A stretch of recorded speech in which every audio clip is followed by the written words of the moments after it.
It really is an honor to be here, and I was able to sit and listen to presentations yesterday, and I kept thinking to myself, I really don't belong here.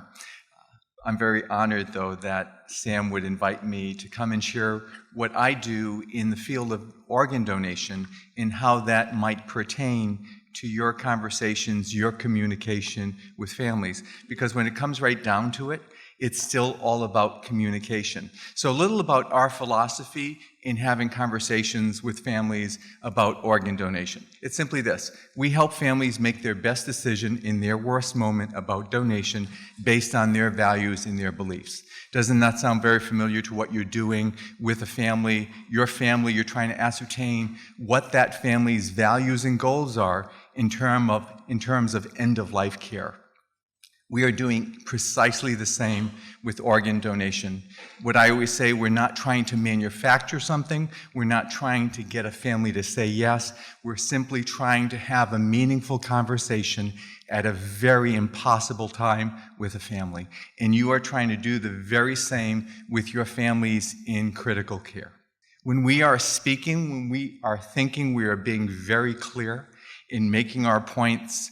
Families are often hearing blah, blah, blah.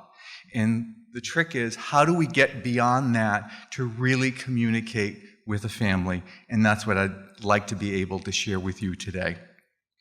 On a more serious note, I'd like to take this cartoon and translate it into something that perhaps is a bit more understandable for at least an American audience. This is from a friend of mine, his quote: "This is this family's 9/11. They are being terrorized by the events of this day." That really gets us into the mindset of that family and how difficult it is to communicate with these families in such a moment. Two disclosures: I have no financial interest from this presentation. The second disclosure is from Niels Bohr, a Danish physicist who won the Nobel Prize in 1922. I am an expert in the field, as Niels Bohr describes me. I'm an expert as someone who has made every possible mistake in a very narrow field. That's how I come to you today, with a lot of years of learning what I did wrong and trying to improve it and make it better for families.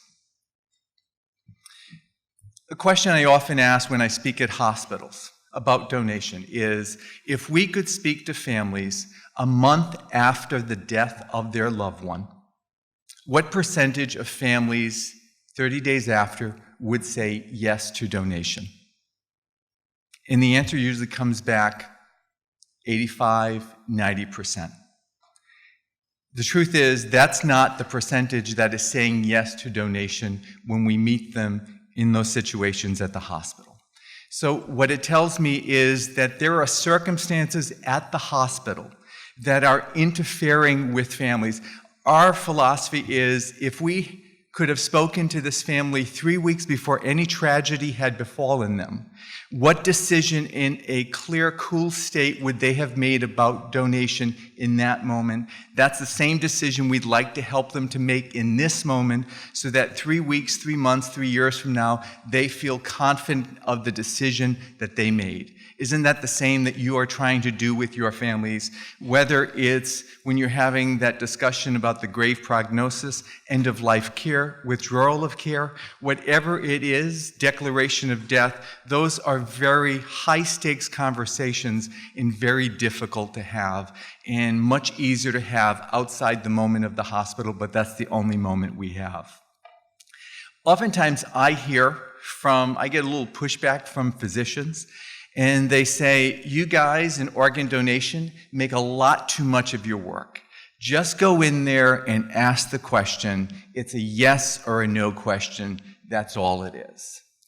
And I push back against that, and I'll often quote this study. This is from the Proceeding of the National Academy of Sciences, I think done in 2010. And unbeknownst to 8 parole judges in Israel, they studied them very closely. And these judges hear cases that last about 6 minutes.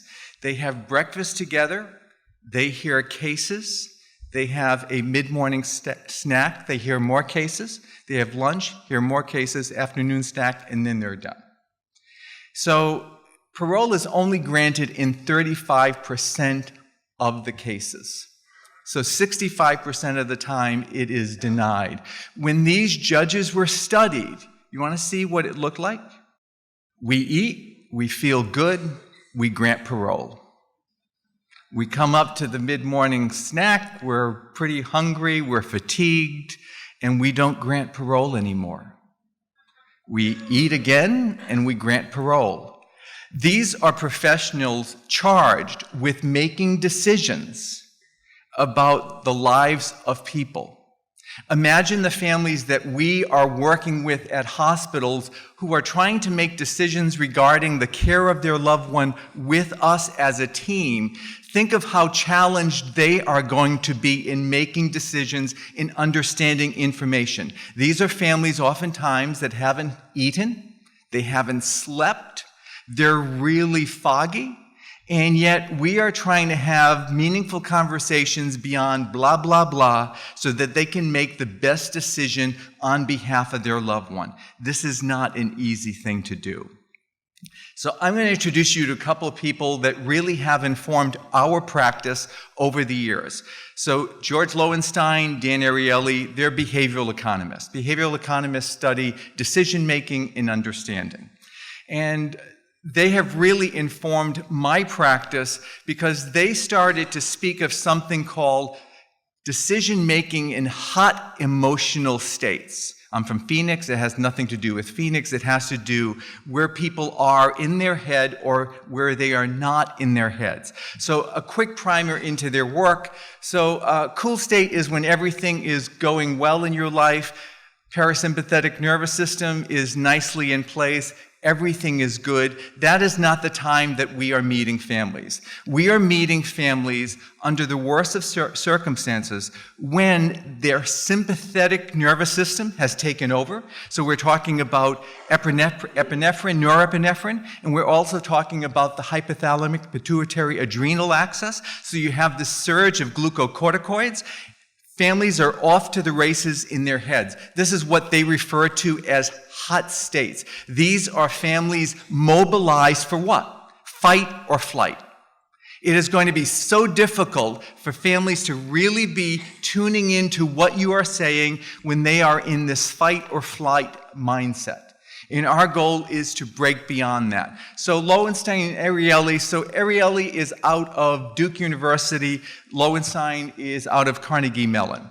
And they did their study in many different ways. Lowenstein quotes a study that you might be interested in. It was done by Harvey Max Chorchinoff, and it was done in 1999 in Manitoba. They took 168 terminally ill cancer patients, and they asked them the same questions every 12 hours. They all agreed to participate, and the questions had to do with their level of pain, their level of nausea, their level of discomfort. The last question asked was always, what is your will to live? And that varied as much as 30% in a 12-hour time period. People in a hot state, whether it's from pain or nausea or whatever it is, will see and understand things very differently and make decisions differently. I oftentimes in my world hear faculty and staff say, this family is absolutely crazy, or this mom is the mayor of Clown Town. I will hear such disparaging things said about these families, and I know literally these families are out of their mind. Because going to the hospital, they have already worked themselves into a hot state in being in the hospital and getting this terrible news, seeing their loved one in that bed. They only continue and persist in that hot state. We do 2 years of continuing care with the families we meet through donation. We just had a ceremony where over 500 people attended. These were donor families. Let me tell you, these families are far different on that day that we just had than they were when I met them at the hospital. There's a huge difference, families in hot states to when they're in their regular cool states. What to expect from people in hot states, you already know this, and that is problems with thinking, decision-making, problem-solving, concentrating. You see the list. I still in hospitals hear Elizabeth Kubler-Ross resurrected all the time. And I'll hear from hospital staff, this family is in denial right now, or this family is bargaining. So DABDA, denial, anger, bargaining, depression, acceptance, is really not the model that Kubler-Ross developed for us. And if we're using that, it really is very unhelpful. We're trying to fit people in categories that really don't work. It's enough to know that these families are literally out of their mind in a hot emotional state, and we need to do things, we need to have interventions that will walk them out of that. This is what I think when I see families. I think families have a musical score going on inside their head, either the theme from Psycho or Jaws. And when they've got that kind of pounding music, and that really is what it feels like. I hear families describe where they are in that moment at the hospital when you are trying to communicate. They are in a deep, dark tunnel. They don't hear. It's blah, blah, blah. How do we break beyond that? So the way we used to be able to do that was we used to put people in ice baths. So anyone having a hot psychotic episode, you would put in an ice bath, and it really cooled them off. We did this in the States up to the 1950s, or sometimes we did cold blanket therapy. We don't do that anymore, so what can we do? The fundamental question, so this presentation is not about the words that you use. This is about the most fundamental concept of anything that has to do with communication, and that is it safe? The problem is at hospitals, things don't feel safe to that family when their loved one is in that bed. Our job is to make that family feel safe as they can possibly feel, to mitigate the circumstances, because it is only in times of safety, when people feel safe and secure, that they are open to communication, that connection and trust can be built. So before we ever go into a room with a family, our fundamental quest is, how can I help this family feel safe in a very unsafe situation? So I take you to the Blitzkrieg that began September 7th, 1940 in London. For 57 straight days, the Luftwaffe dropped bombs on London. Over 20 million civilians died, and just about 1 million homes destroyed. In that time period, before the bombs had been dropped, the people of London knew this was coming, and they prepared. They got counselors, psychologists, because they thought there was going to be a psychological breakdown. How would the people of London ever endure such devastation? So they were prepared on September 7th when those bombs dropped for the first time and kept going for 57 straight days. So how did the people of London actually do? They carried on pretty normally. So how did they carry on pretty normally with such destruction every day in their lives?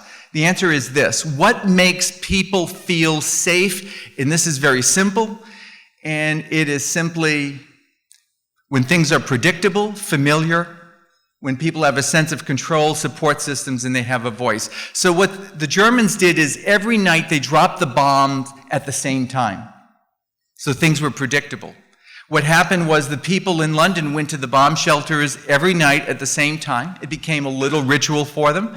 It was familiar. They would sit in the bomb shelters with the same people. They had a sense of control because they knew if they left their homes at a certain time, they could get to the bomb shelter before the bombs fell. They had their own support system in that moment, and they had a voice. Those are the things that make people feel safe. So think of your hospitals. Think of how do you make things more predictable, more familiar, give families a sense of control. Think of how unpredictable everything is when a family comes into a hospital. And we sometimes, in our work, make things worse. We tell a family we're going to meet them at 10 o'clock. We don't. Some trauma comes up, and we never meet with them. We don't tell them what all the instruments in that room that are meant to help their loved one. We don't describe them. We don't introduce all the new residents or interns or attendings that come in to work with their loved one. We just make this worse. If we do not pay attention in hospitals to these 5 fundamental things of making things predictable, familiar, one of the things my staff does, once we meet with a family, the same person stays with that family the entire time, and that's usually 36 to 40 hours, to make things familiar for that family, to give them a sense of control. One of the important things that we do in organ donation is we not only give information to families, we encourage a dialogue, a real conversation, because in giving them voice, it gives them a sense of safety. We're trying to walk them out of a very unsafe situation to feeling as safe as they can in that particular moment. A word of caution. I see this all the time. The truth is, it's not only families that want to feel safe, it's hospital staff. We want to feel safe too. Classic point of how this translates. So we've got a family, large Hispanic family. There are about 100 of them in the waiting room. And they have taken over the waiting room. So what they are trying to do is make things more predictable, more controllable, give them a sense of support. So they brought in their music, they brought in food, everyone from the community is there, they've taken over the whole waiting room. This is driving the ICU staff crazy. Because what's the ICU staff trying to do at the same time? Make things predictable for themselves, establish a sense of control. I hear them complaining to one another about the large family that's out there with their food and their music. And this ICU actually calls the security guards and the dogs to come out and disperse this family into the cafeteria. But you see what's happening. Hospital staff wants to feel safe. They want things predictable, familiar, controllable. And so does the family. And if you don't recognize that in the moment, you're going to lose the sense of that, and you're going to make decisions that really are the antithesis of good communication.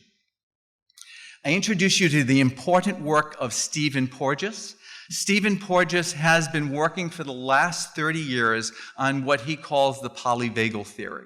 I won't do it justice. It is a brilliant book that was published in 2011. It is his life's work. The Polyvagal Theory is simply this. So usually when people have learned about the sympathetic nervous system, we think of either sympathetic or parasympathetic in paired antagonism. What Stephen Porges is talking about instead is that it is not that. He speaks of the vagus nerve, the unmyelinated vagus nerve, which is our oldest defense mechanism, which goes back to our reptilian days, and that is our freeze, and that is our oldest defense mechanism. Our next is going to be the sympathetic nervous system, and that is fight or flight. And the most developed phylogenetically is going to be what he calls the social engagement system, which is with the myelinated vagus, the 10th cranial nerve, that innervates over 80% of the parasympathetic nervous system. If you can engage that particular circuit, you can actually bring calm to that particular individual or that particular family. I'm just going to read you a quote from Porges. We have to understand that these defensive behaviors are physiological, so these are not psychological constructs, these are physiological events triggered by specific neural circuits, and we need to figure out how to recruit these neural circuits that promote social behavior. So he speaks about how that vagus nerve innervates 80% of the parasympathetic nervous system. It is linked to the cranial nerves of facial expression in vocalization. And it also links to respiratory tract, gastrointestinal tract, heart, and abdominal viscera. It is very important because what it allows for is self-soothing, it allows for calm, it allows for social engagement. When people are in a defensive posture, and if you've seen any of the footage of police officers who are in a defensive posture, sometimes they overact, and that is because they're in this second mode of fight or flight mobilization, and they can't get to that social engagement system. So Porges, this entire book is dedicated to, you can see the title of it, Neurophysiological Foundations of Emotion, Attachment, Communication, and Self-Regulation. And his goal is, how do you break beyond those physiological constraints and engage the circuits that will make a difference in terms of social engagement? Basic human connection. What he talks about is the way to engage those circuits is the very simple ways that most of us who have done work with families already know, but they work on a neurophysiological level. It's not just nice stuff, it's stuff that really engages people. Eye contact, prosody of the voice, modulating the voice. All of that engages the vagus nerve. Eye blinking, the middle ear muscle, when it moves, it actually is a motor act that makes a difference with that vagus nerve. Reassuring looks, all of that is to bring people to that calmer, more soothed place. Big thing, quiet places without noises. Think of your ICUs, how terrible they are. You may be used to the buzzers and the beepers and all of that going off, but those families are not. And every time those noises start, people are triggered back into a defensive posture. People in a defensive posture, in all the literature out there substantiates this, they cannot engage in a meaningful way as long as they are feeling defensive. The last thing I'll mention is in communication with families, there is no such thing as a throwaway moment. Every time I am about to meet a family, I know their nervous system is detecting safety or threat. So think of the times that you are meeting that family. Before you are meeting them, their nervous system, especially two different parts of the brain, the temporal sulcus and the fusiform gyrus superior, are going to actually detect this is feeling stuff, this is not thinking stuff. They will see that you are either safe or you are unsafe. Walking into that room is going to make a difference into how the communication can proceed. Before it's ever a word, it needs to be a sense of safety. And I'm going to stop there and see if there are questions. Please help us improve the content by providing us with some feedback.